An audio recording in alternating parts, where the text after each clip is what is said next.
Sellotape घेतलीये, 2-2 सेंटीमीटरवर straw मधला distance आहे त्याच्यावर अटॅच केल्यात. वरून परत एक सेलोटेप लावली आहे.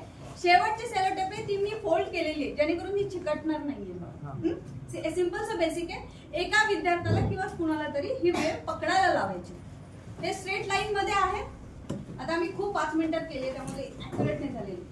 मॉडेल चेंज करू शकता. याच्याऐवजी तुम्ही खराट्याच्या काड्या वापरू शकता थोड्याशा, म्हणजे ते इझिली सापडतील.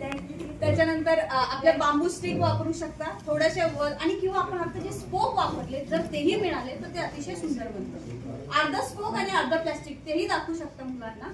आता यामध्ये मी काय करेल, मी या वेवला थोडस पुश देईल की वेव पुढे जाईल. ठीक आहे, याची पुढे जाईल. आता सर तिथून होल्ड करतील आणि मी ही वेव एकटी टर्न करेल आणि मग तुम्हाला काय दिसेल ते बघा.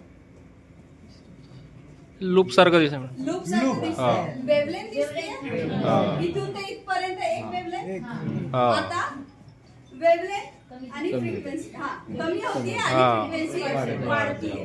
आणि मुलांना हे तुम्ही काउंट करायला शिकवू शकता. म्हणजे त्यांना पर्सनली दिसेल की क्रेस्ट कोणता, ट्रफ कोणता, वेवलेंथ कशी वाढतीये, फ्रिक्वेन्सी कशी कमी होतीये. ठीक आहे, इथपर्यंत हे एवढं